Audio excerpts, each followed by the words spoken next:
Jadi dia coba ngikutin arus aja, yang penting dia nanti lulus gitu ya, lulus dapat ijazah, that's it. Dia nanti ngelamar kerja pakai ijazah itu. Ditanyain skillnya apa?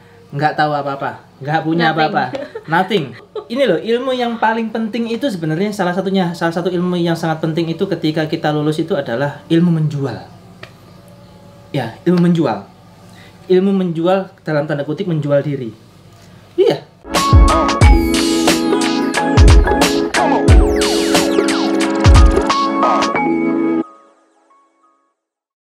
Halo, kembali lagi sama Newis Family, Couple Talk by Newis Family. Kita mau lanjutin episode yang berapa ini? Yang kedua. Episode yang kedua, oke.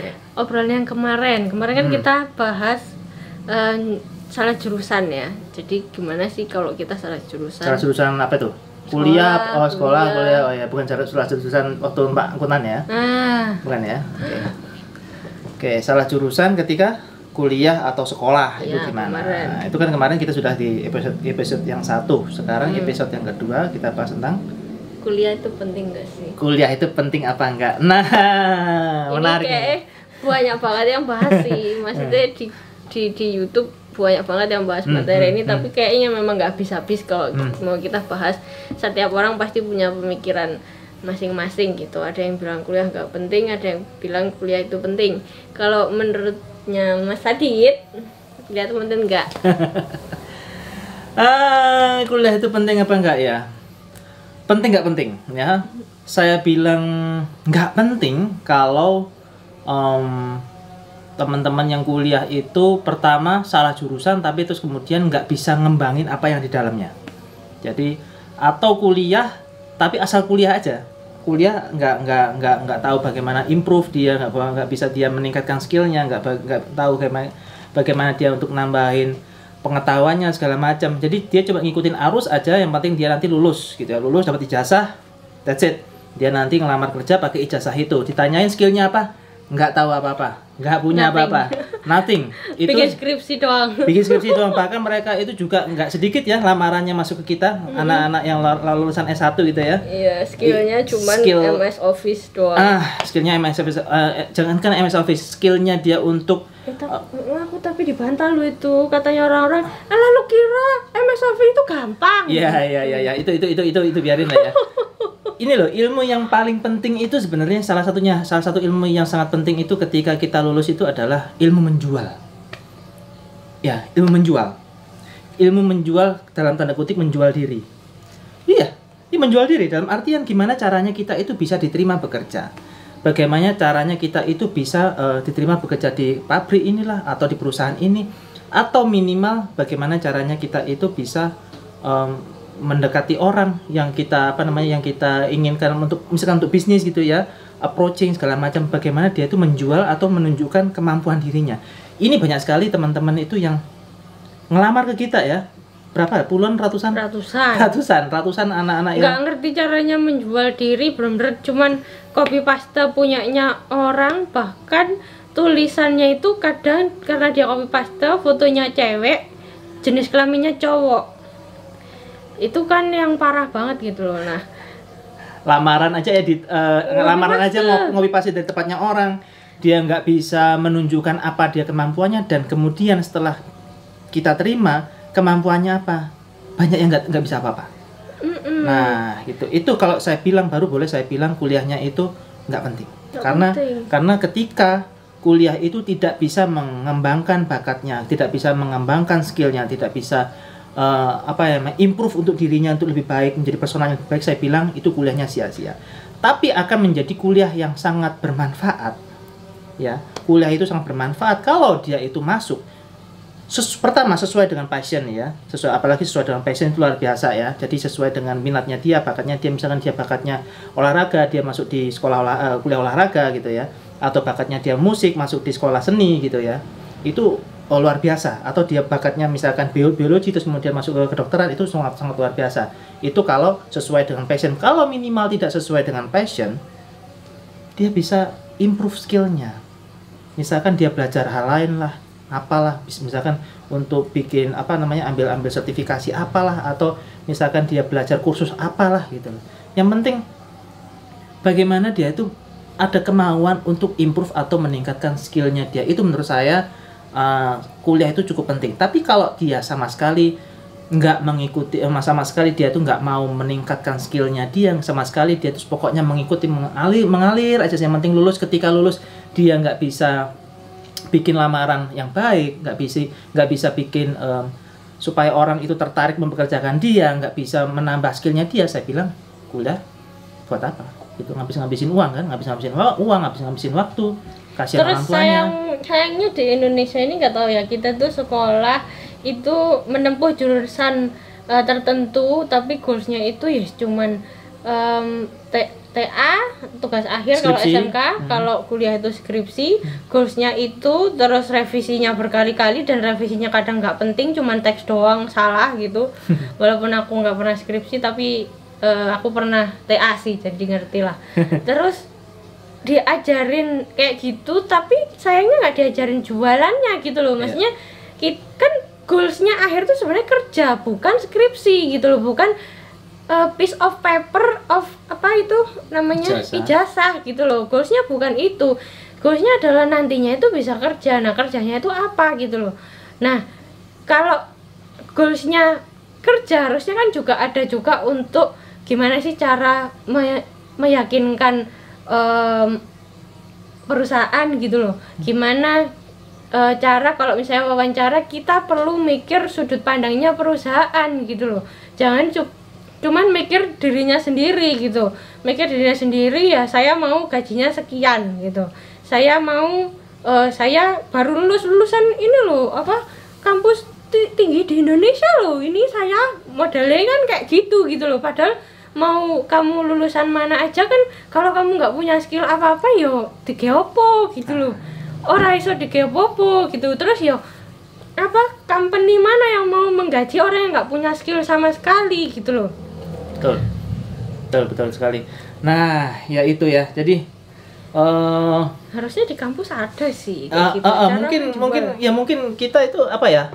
Mungkin banyak yang nggak memahami kali ya. Jadi banyak orang-orang yang kuliah mengerjakan sesuatu tapi sebenarnya nggak memahami fundamentalnya. Atau nggak memahami latar belakangnya kenapa kita mempelajari ini gitu kan. Sama halnya kayak apa ya, sama halnya kayak kita mengerjakan sesuatu tapi nggak ngerti fundamentalnya. Itu apa sih contohnya? Banyak banget ya. Apa contohnya?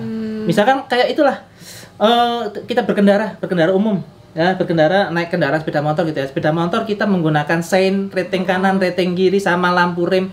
Itu sebenarnya bukan apa ya, bukan yang menyuruh Pak Polisi, bukan untuk keselamatannya polisi, tapi untuk pakai helm, tapi karena untuk keselamatannya kita sendiri. Cuman banyak orang itu nggak pakai helm, nggak bawa SIM, terus kemudian ngelanggar marka, terus kemudian rating kanan, rating kiri nggak nyala, lampu rem mati dibiarin.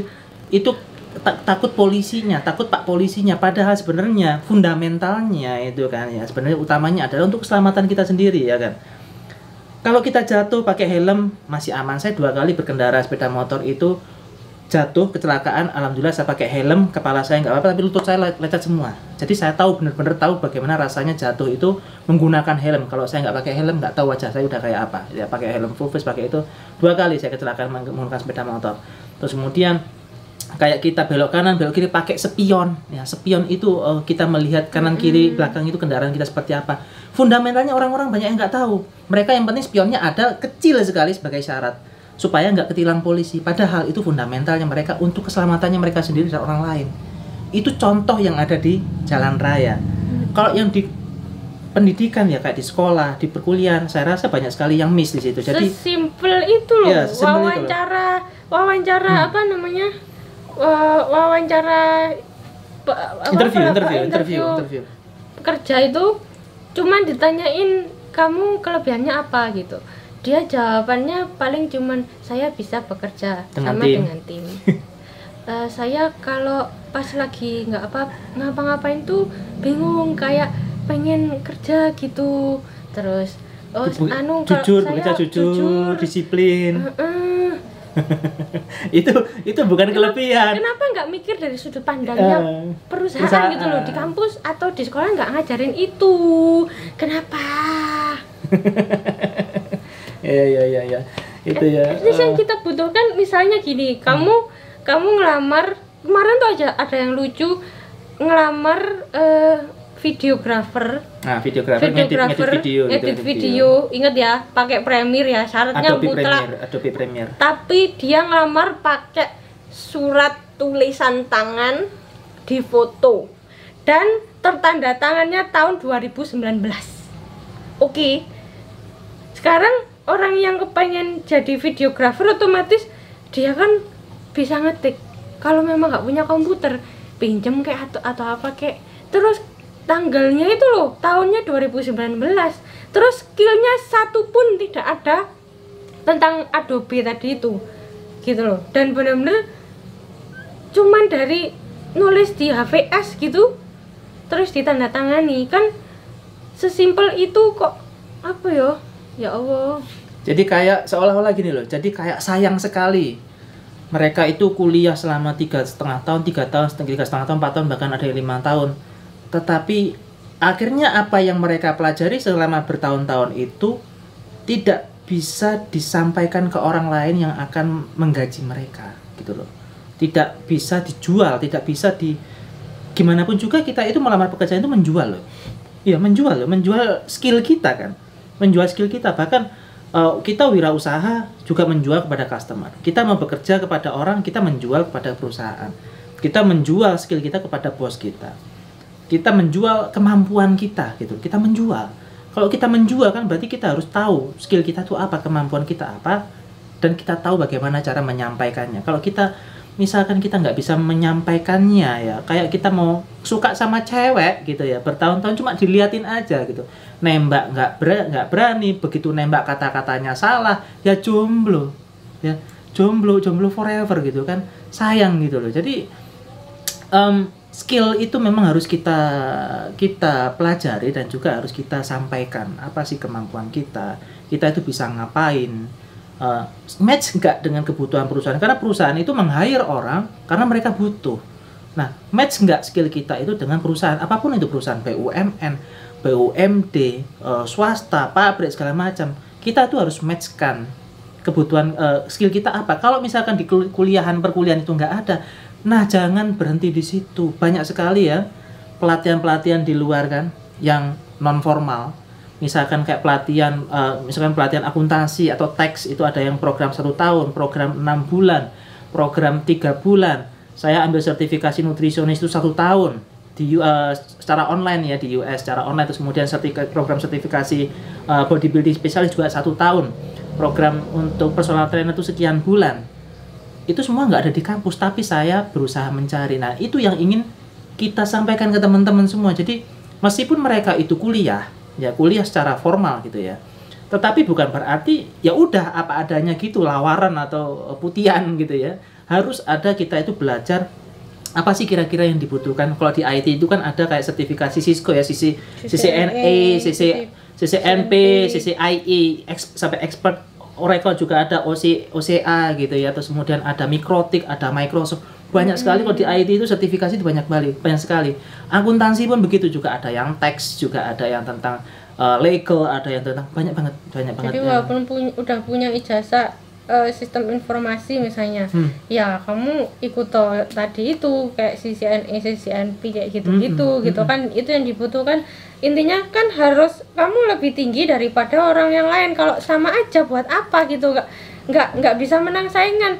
Sekarang aku kemarin dalam 1 jam ya, cuman open locker admin online shop itu yang ngelamar 120 orang dalam 1 jam. Akhirnya terus tak delete sama aku itunya, open lockernya. Bayangin, untuk satu posisi dalam 1 jam yang ngelamar 120 orang.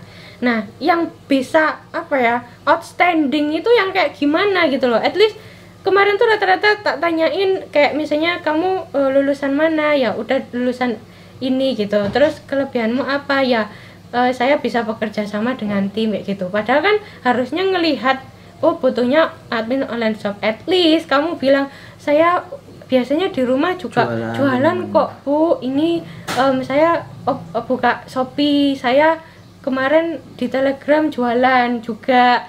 Paling enggak kayak gitu loh. Lihatlah kamu tuh ngelamar kemana dan ngelamar sebagai apa, kebutuhan mereka itu apa gitu loh. Enggak jawabannya cuman bisa bekerja sama dengan tim. Kalau kayak gitu ya dari 120 orang tadi jelas banyak yang dieliminasi toh, susah toh cari yang benar-benar cuman 1-2 orang yang iya, terus kemudian kirim lamaran ke email kita ya.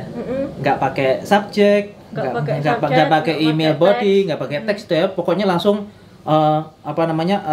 langsung di attach gitu aja.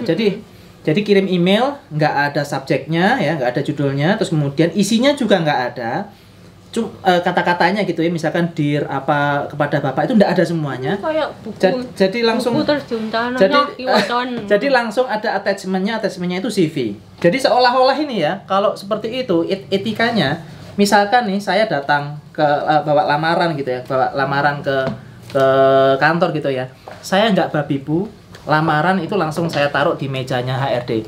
Pak, saya mau ngelamar. Kayak gitu ya. Jadi ketika ada orang ngelamar pekerjaan di email, subjeknya, judulnya nggak ada, isinya pembukanya nggak ada kepada bapak atau ibu siapa untuk ngelamar apa nggak ada, tahu-tahu ada attachmentnya. Seolah-olah kita itu ngelamar pekerjaan, bawa lamaran, datang ke kantor, Pak Bu, saya mau ngelamar kerja. Nah ini kayak gini ini nggak ada di kampus sayangnya. Nggak ada di kampus gitu. Sayangnya seperti itu. Etika dalam melamar pekerjaan itu banyak yang miss di situ. Jadi banyak sekali. Jadi begitu kita open lamaran ya, begitu kita open lowongan, ngelihat emailnya aja udah sedih duluan. Judulnya nggak ada, dia mau ngelamar posisi apa dia nggak tahu. Ada yang cuman satu baris teks, gaji 5 juta. Nah, gimana gitu? Terus aku buka nih, aku kan penasaran ya, kalau 5 juta kan harusnya expert nih. Aku buka, terus ternyata kelebihannya dia itu menari. Oke. Tapi relate nggak sama bisnis yang posisi yang ingin dia lamar? Enggak. Kemarin videografer pun yang lamar, dia kelebihannya adalah muatai. Salah ngelamar kayaknya, harusnya ke dia ngelamarnya. Asli. Kalau nggak sesuai, harusnya nggak usah ditulis sayang, nggak usah ditulis. Itulah ya, pentingnya ya. Mana ada si admin online shop itu terus sama nari-nari begini. Kalau bikin TikTok bisa okay ya. Lah. Oke. Tapi kan beda lamaran sih. Ya intinya adalah ketika kita melamar pekerjaan itu jangan asal ngelamar pekerjaan ya. Saya melamar pekerjaan itu udah dulu waktu pertama kali lulus SMK saya ngelamar di Jakarta itu udah nggak kurang-kurang gitu ya ngelamar pekerjaan. Saya pernah bekerja di 2 perusahaan telco di Semarang, di Jakarta, Semarang, kemudian Jogja, terus kemudian saya pindah di perusahaan telco lainnya di Surabaya. Setelah itu baru mulai berbisnis, punya PT, punya CV, terus kemudian bergerak di bidang banyak proyek gitu ya. Jadi kita tahulah bagaimana korporasi itu merekrut, bagaimana korporasi dalam sistem penerimaannya segala macam, terutama di BUMN kita sangat memahami. Jadi teman-teman sekalian ya, tolong ya, kalau misalkan teman-teman itu pengen benar-benar ini mencari pekerjaan, apalagi di masa yang agak sulit seperti ini ya, melamarlah dengan cara yang baik. Kalau misalkan Anda masih belum tahu caranya, carilah mungkin tutorial-tutorial di YouTube gitu ya. Atau ada di Skill Academy kayaknya ada ya?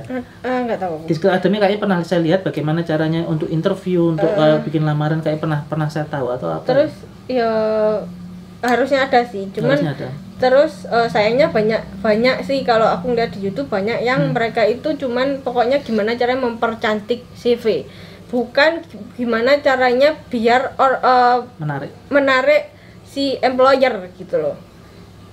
Kebanyakan sih itu, kebanyakan mempercantik CV, terus bayar orang, kadang ada kan jasanya untuk biar bikin CV menarik kayak gitu. Menarik itu dalam artian harusnya bukan dari desainnya gitu, karena kita itu butuhnya adalah isinya, kecuali kamu memang daftar sebagai desain grafis gitu, desainer grafis gitu ya. Aku biasanya lihat dari CV-nya, oh desainnya bagus, terus ternyata baru ke skillnya oke, sesuai, karena kelihatan kalau memang desainer grafis itu kalau memang dia ada field design, CV-nya juga pasti bagus gitu. Nah terus satu lagi, kalau kalian itu mau kuliah, pastikan kuliahnya itu sesuai sama skill kalian. Kalau enggak, jangan maksain karena akan percuma. Jangan sampai kuliah itu alasannya cuman karena di jurusan tadi itu nggak banyak yang ngelamar. Oh, gitu yang loh. kosong banyak karena itu kosong jadi Karena kosong. potensinya keterimanya besar gitu Iya, ya jadi di jurusan kayak itu. misalnya gitu ya. aku nggak tahu ya jurusan Nggak umum yang gitu nggak lah. umum, misalnya pustakawan, misalnya aku nggak tahu sih. Nah, jadi misalnya di universitas yang terkenal di Indonesia yang negeri gitu, kalian pokoknya kepengennya adalah S1 punya ijazah, udah gitu. Pokoknya pengennya itu nggak peduli dan harus di universitas negeri misalnya gitu. Nah akhirnya karena misalnya mau masuk di manajemen atau apa gitu ya, tapi saingannya udah banyak, takutnya nggak keterima. Ya udah terus kita ke pustakawan gitu misalnya. Contohnya kan Contohnya kita ya, nggak tahu ya, kita kita nggak tahu ya. jurusannya apa ya. Nah ternyata di Indonesia market untuk pustakawan itu nggak gede gitu loh. Nah kamu tetap masuk di situ hanya karena kamu ingin masuk di universitas terkenal lah, tapi buat apa gitu kalau nggak sesuai sama passion kamu, terus nggak sesuai sama market yang Kebutuhan marketnya. kebutuhan perusahaan. itu sayang itu banget. Jadi contohnya kuliah nggak penting ya kuliah nggak penting. Suaranya udah mulai drop teman-teman ya. Oke, jadi maksudnya istri saya itu adalah misalkan nih ada orang dia itu punya passion adalah di programming, misalnya di pemrograman, dia matematikanya jago, algoritmanya dia jago gitu kan. Tapi terus kemudian dia masuk ke jurusan misalkan sistem informasi atau teknik informatika gitu, peminatnya kan banyak tuh, peminatnya banyak karena mungkin si orangnya ini pas-pasan gitu ya, pas-pasan nggak bisa masuk jalur yang prestasi atau jalur yang lainnya gitu ya. Akhirnya nggak keterima yang di sistem informasi tadi itu, dan TI-nya itu nggak keterima. Tapi dia punya passion itu di IT.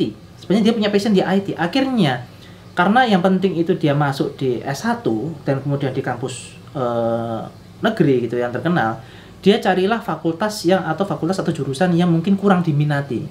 Nah, daftarlah dia itu ke jurusan yang kurang diminati dengan mengorbankan passionnya dia. Nah, apa yang terjadi? Yang terjadi adalah eman-eman atau sayang sekali gitu kan. Kalau misalkan dia punya passion sesuai dengan jurusan yang peminatnya kurang, tidak masalah, misalkan relate gitu, tidak masalah. Tapi kalau misalkan tidak relate dengan kemampuannya dia, keahliannya dia atau minatnya dia, bukan takutnya, ini sudah sering sekali terjadi gitu ya.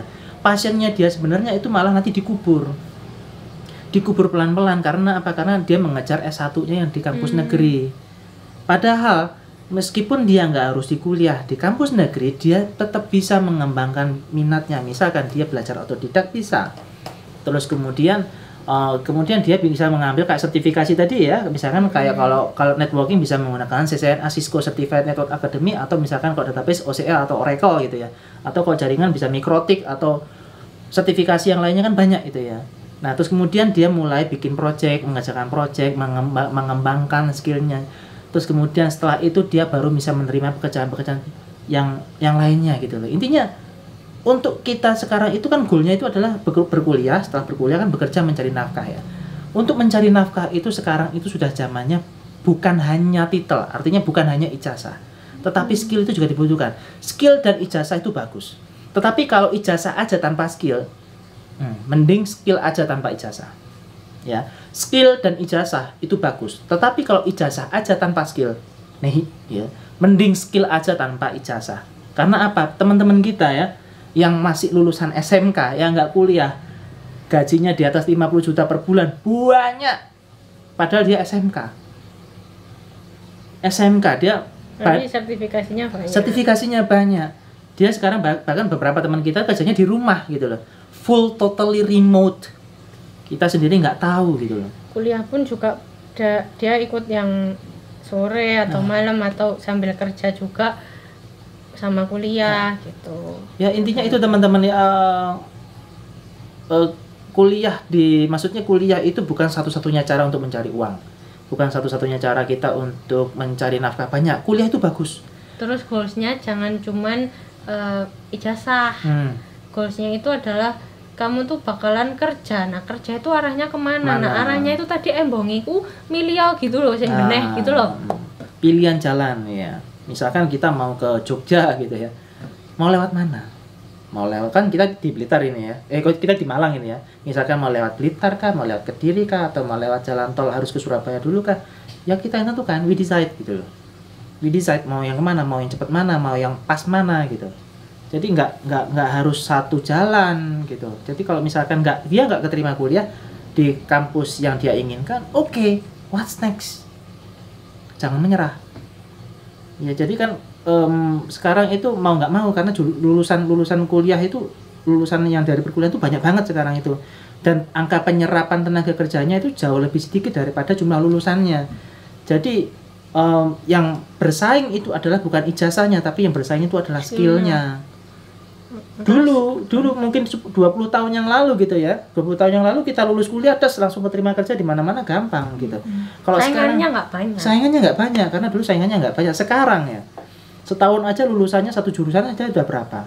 Iya, zaman ini kita dulu cuma 200, 160 satu angkatan. Sekarang udah berapa? 600. Itu sekolah kita kan, belum sekolah yang lainnya. Terus nanti penyerapannya itu sebesar apa?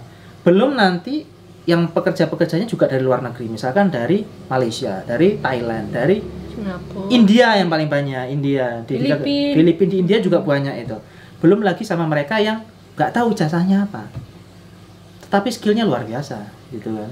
Terus ada juga gini, nah ini bukan berarti kita ngomong kuliah itu benar-benar nggak penting ya, karena menurut aku, jadi pribadiku yang aku pernah kuliah tapi nggak aku lanjutin karena aku fokus di bisnis ya.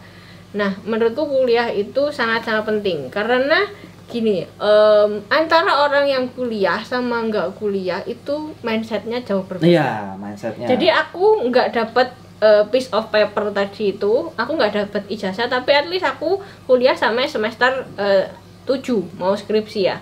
Nah dari situ kan aku dapat dapat ilmu atau networking ya. Terus secara mindset juga beda, terus sama temen-temennya juga beda.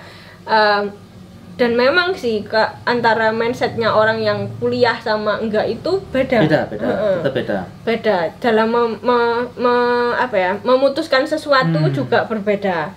Terus mereka tuh lebih lihat di big picture ya. Jadi orang S1, orang S2 itu melihat sesuatu problem itu lebih luas big picture-nya. Kalau teman-teman kita yang kita yang dulu masih lulusan SMA, SMK gitu ya, problem itu ya sudah, itu ya itu gitu, solvingnya itu ya itu. Tapi kalau anak-anak teman-teman yang sudah kuliah gitu ya, ini kenapa kok bisa kayak gini? Jadi ada mempelajari problemnya dulu, kan seperti kayak bikin skripsi kan, ada pendahuluan, latar belakang lah, itu seperti itu adalah metode pelatihan mereka untuk mereka terjun langsung nanti ke dunia usaha atau dunia industri. Cuman ya itu nggak kita harus bisa belajar terus kemudian mengembangkan potensi kita, mengembangkan skill kita, itu yang harus tetap dilakukan sih ya. Terus jangan juga itu bukan berarti banyak orang sukses karena nggak kuliah atau DO berarti terus ya udah nggak usah gitu, bukan berarti kayak gitu, karena setiap orang itu pasti beda-beda ya, skillnya beda-beda lah. Kamu ngelihat orang lain misalnya siapa gitu, jadi kalian misalnya ngelihat ada pengusaha yang dia itu DO dari kampus tapi dia bisa sukses, misalnya kayak Bill Gates atau Mark gitu ya, atau yang lainnya gitu. Nah terus ya udah nggak usah kuliah aja deh, banyak juga yang sukses gitu loh walaupun nggak kuliah. Nggak gitu juga gitu, mereka walaupun nggak kuliah, apa yang mereka kerjain adalah yang mereka sukai.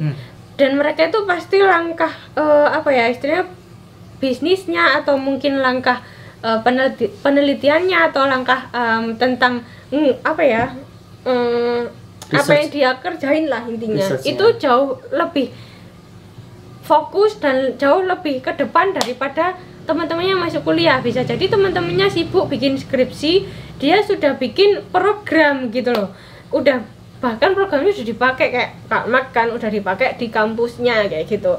Jadi pastikan nggak kuliah pun ada yang dikerjain gitu loh. Nah tapi banyak orang yang mikir itu ya udahlah, banyak orang sukses wong kayak Bob Sadino ada yang nggak sekolah aja bisa sukses kayak gitulah modelnya. Nah sekarang lo balik lagi, emangnya kamu skillmu apa sih gitu loh. Zaman sekarang sama zaman Bob Sadino tuh beda loh. Bob Sadino bisa sukses karena dulu misalnya dulu awalnya jualan apa gitu, saat itu nggak, yang jualan itu cuman sedikit toh, nggak ada saingan toh. Ya dulu itu, zaman dulu itu yang mulai bisnis itu jarang. Lah sekarang setiap tahun, setiap 5 tahun, 10 tahun pasti ada jumlahnya itu berbeda antara lulusan kuliah yang 10 tahun yang lalu sama lulusan kuliah yang sekarang, ataupun orang-orang yang berbisnis kuliner 10 tahun yang lalu, orang-orang yang 10 tahun yang sekarang, atau 20 tahun yang lalu, itu berbeda. Jadi kita nggak bisa hanya totally lihat ke salah satu sosok, misalkan kayak Richard Branson atau misalkan Mark Zuckerberg atau Bill Gates atau Steve Jobs, terus kemudian kita mencontoh secara DO-nya yang dicontoh. Ya, DO-nya yang dicontoh, terus kemudian nggak bisa karena beda kondisi, tetap beda. Katakanlah Mark itu memulai Facebooknya sekarang, katakanlah ya, dia baru lahir seumuran kita, katakanlah, terus dia baru mengembangkan platformnya sekarang, belum tentu bisa sebesar itu. Juga itu kan karena ada momentum, preparation dan juga momentum. Preparation itu apa? Preparation berarti ada persiapan. Persiapannya apa? Persiapannya si Mark itu jago coding, si Steve Jobs itu si Bill Gates itu jago coding. Jadi mereka itu ada namanya preparation atau mempersiapkan atau mengembangkan skillnya itu benar-benar sesuai dengan passionnya. Setelah itu dia kebetulan ketemu dengan momentumnya yang akhirnya bisa mengangkat dia seperti sekarang ini. Dan juga tentu pasti ada risiko yang mereka ambil kan, risiko yang mereka misalkan mereka nggak menerima gaji selama beberapa bulan, beberapa tahun, itu banyak sekali yang nggak kebahas gitu. Mereka yang kebahasnya mereka sekarang punya valuasinya sekian miliar dolar segala macam, tapi untuk penderitaannya dari awal kita benar-benar jarang yang tahu ya. Misalkan ya itu rata-rata CEO startup yang baru-baru mulai gitu ya, kayak di yang punyanya si siapa namanya, si Mark gitu ya, dia beberapa bulan atau beberapa tahun pertama itu nggak menerima gaji, tidurnya ya itulah, kalau teman-teman pernah nonton itu apa ya, startup ya, film startup persis lah kayak gitu. Jadi mereka awal-awal tuh nggak menerima gaji, jadi kerjanya tuh sampai tengah malam. Jadi kalau saya bilang ada orang bekerja, aduh pulangnya telat 1 jam, pulangnya telat 2 jam, itu udah ngomel-ngomel, itu saya harus ketawa. Kenapa? Karena orang yang super kaya sekarang itu, mereka itu bekerja mulai dari bangun tidur sampai mereka tidur, itu mereka bekerja 10 jam lebih, 12 jam lebih, bahkan bisa sampai 20 jam. Kita aja yang katakanlah sekarang ini cukup gitu ya, bekerja mulai dari bangun tidur sampai tidur. Ya di tengah-tengah lah mungkin sedikit refreshing sedikit, mungkin nonton film 1 jam, atau mungkin main game Farmville ya. Dia main Farmville. Farmville setengah jam gitu ya. Paling cuma 1 jam sampai setengah jam, sisanya bekerja semua. Itu kita aja yang memiliki usaha yang katakanlah yang biasa, yang cukupan gitu loh. Apalagi mereka yang sudah miliarder segala macam. Waktunya mereka itu saya bilang 24 jam itu kurang. Betul.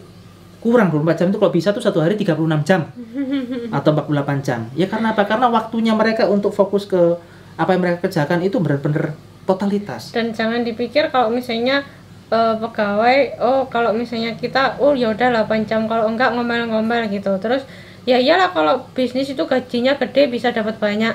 Kadang-kadang sering kali kita nggak dapat gaji sama sekali, sering kali nombok.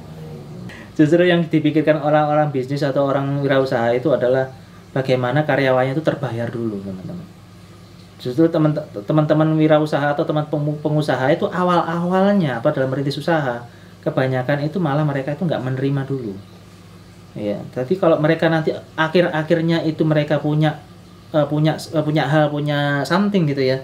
Ya itu karena mereka kekeh ngempet selama bertahun-tahun, berbulan-bulan mereka ngempet menunda kesenangan. Betul, menunda kesenangan. Ya kesenangannya akhirnya apa? Karena tunda-tunda ya nanti ada suatu fase mereka akan menikmati kesenangannya. Itu teman-teman ya. Jadi intinya adalah ya kita lakukan apa yang kita suka, kita fokus ke apa yang kita passionnya di situ ya. Terus kemudian kita pikirkan bagaimana cara untuk monetize-nya atau mendapatkan penghasilan di situ. Kalau melamar pekerjaan, lamarlah dengan baik, lihatlah kebutuhan perusahaan itu, lalu sampaikan skill kita, sampaikan kemampuan kita yang akan yang sesuai dengan mereka butuhkan. Jadi jangan asal ngelamar, jangan asal itu eman sekali teman-teman. Eman sekali kenapa? Karena seharusnya perusahaan itu bisa mempekerjakan kalian. Akhirnya itu memilih mempekerjakan orang lain. Kita aja dalam satu kali sesi penerimaan ada 100-an lamarannya masuk, itu belum tentu ada satu orang yang keterima loh. Padahal kita tinggalnya di desa. Kita tinggalnya di daerah gitu. Bayangkan ada 100 lamaran yang masuk, satu orang aja belum tentu kita panggil. Karena apa? Karena lamarannya yang mereka masukkan itu, informasinya yang mereka masukkan itu tidak tersampaikan dengan baik. Nah, itu kan sayang sekali. Padahal mereka itu mungkin sekolah atau kuliah bertahun-tahun menimba ilmu, tetapi ketika mereka tidak bisa menyajikannya atau tidak bisa menunjukkan apa yang mereka miliki, ya kan sayang sekali. Siapa yang akhirnya mau mempekerjakan? Kan kita bukan dukun ya yang tahu isi pikiran mereka gitu kan. Kan ada namanya kita membacari kurikulum vitae gitu ya, CV-nya, lamarannya, terus kemudian baru kita interview aja kita melalui Zoom, mostly kita melalui Zoom gitu kan. Dari situ kan kita harus tahu apa yang mereka miliki, terus kemudian apakah sesuai dengan kebutuhan perusahaan itu teman-teman ya. Wah itu panjang ya kita ini ceritanya, cuman ini aja ya. Jadi kuliah itu penting nggak penting lah ya, kuliah itu penting nggak penting, penting if apa, nggak penting if apa. Ya, jadi jangan dibilang kalau kuliah itu nggak penting ya, nanti bisa di itu ya. Saya juga kuliah soalnya teman-teman. Bahkan saya waktu kuliah itu sudah lulus S1, saya dalam sebuah proyek juga mengerjakan tesisnya teman saya yang berkuliah di Magister Manajemen di salah satu universitas negeri di Surabaya. Jadi saya S1 tapi juga mengerjakan tesis dan orangnya lulus. Jadi harusnya saya setengah S2. Harusnya saya setengah S2 Magister Manajemen ya. Harusnya saya setengah S2 karena saya juga membantu mengerjakan tesis. Jadi Oke, jadi apa ya? Udah ya kayaknya ya. Oke, itu semua teman-teman. Jadi intinya kuliah itu penting nggak penting. Jadi tergantung tadi ya, dari awal sampai akhir. Jadi nggak boleh dipotong. Goalsnya kalian tuh apa? Terus misalnya jangan cuman patokan sama ijazah. Terus harus sesuai sama passion. Terus bukan berarti terus nggak penting, karena kuliah itu membentuk mindset. Kuliah itu penting untuk orang-orang yang benar-benar sesuai sama passionnya dia gitu loh. Ya intinya ada faktor-faktor yang harus dipenuhi, apakah itu kuliah itu penting atau nggak penting ya. Ya intinya jangan dipotong-potong videonya, harus menyimak dari awal sampai akhir. Kalau dipotong-potong nanti pasti pesannya nggak sampai. Dan kami tidak berisiko tidak bertanggung jawab atas kegaduhan yang akan terjadi. Yang penting ini adalah sharing kami dari couple yang memang suka nyiwis ya, sering membicarakan hal-hal yang absurd.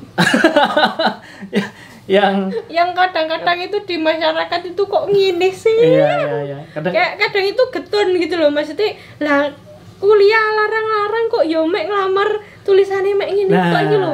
Terus digawe apa mbah larang-larang ngene iki, ha? Itu ya teman-teman ya, yang masih kuliah tetap kuliah, semangat kuliahnya, yang masih sekolah semangat sekolahnya, yang menjadi orang tua dan ingin mendidik anaknya sebisa mungkin sebelum anaknya itu disekolahkan, misalkan sebelum SMA atau sebelum kuliah, dicarikan dulu dia minatnya apa, dipetakan dulu potensinya supaya nanti bisa relate dengan pekerjaannya dia dan dia menyukai ya. Kalau dia menyukai kan akhirnya nggak jadi beban kan, bekerja bukan menjadi beban lagi karena dia enjoy gitu. Ketika dia enjoy mendapatkan gaji, orang tua kan pasti senang, oh anakku bekerja dengan baik, bekerja dengan rajin, mendapatkan penghasilan. Itu ya yang penting adalah sebelum anak itu kita kuliahkan, carikan dulu orang atau yang untuk pemetaan potensi, talent mapping, si anak ini nanti punya bakat apa, itu yang harus kita kejar ya. Kekurangan, setiap orang pasti ada kekurangannya ya. Jadi misalkan dia kurang baik di matematika, jangan digenjot matematikanya. Yang penting ya matematika asal untuk kita untuk hitung-hitung uang, hitung-hitung sehari-hari oke lah. Tapi kayak kita kalkulus kayak gitu, kayak misalkan kayak aljabar gitu kan nggak semua orang. Bahkan sampai sekarang aja meskipun matematika saya 10 ya, meskipun ujian nasional saya 10 gitu matematika, sampai sekarang saya bingung menggunakan aljabar. Sin kostan saya bingung sampai sekarang itu buat apa gitu ya. Tapi karena memang Tapi katanya jadi saintis. Nah, kok saintis oke gitu loh. Butuh sih. Makanya saya harusnya tuh di awal itu ada pemetaan potensi saya ini larinya kemana. Kalau misalkan saya nanti dari awal ketahuan suka olahraga, saya nggak perlu belajar aljabar. Kalau sin-kosan masih mungkin untuk ngukur itu sudut-sudut itu masih. Iya, kalau sudut lompatan itu masih pasti. Tapi kalau mengukur menggunakan detail itu juga sih. Katanya mencolati apa kudu kayak ngitung pakai aljabar gitu terus pakai kalkulus. Saya sendiri bingung, dulu matematika saya bagus gitu. Tapi sekarang saya buat apa gitu ya. Akhirnya saya belajar hal yang lain. Nah, itu paling enak adalah sebelum anak-anak kita kuliah, sebisa mungkin kita cari orang untuk talent mapping, memahami potensi anak kita, terus kemudian kita bisa fokus mencarikan kuliah atau pendidikan yang sesuai dengan passionnya dia, sehingga nanti dia menjadi seorang yang spesialis, bukan orang yang generalis. Oke, teman-teman, terima kasih semuanya. Nanti kita lanjut di podcast di video lagi yang ketiga ya, di episode yang ketiga dengan materi dengan bahasan yang berbeda juga. Oke ya. Oke, makasih ya teman-teman. menyimak. Bye bye. Bye.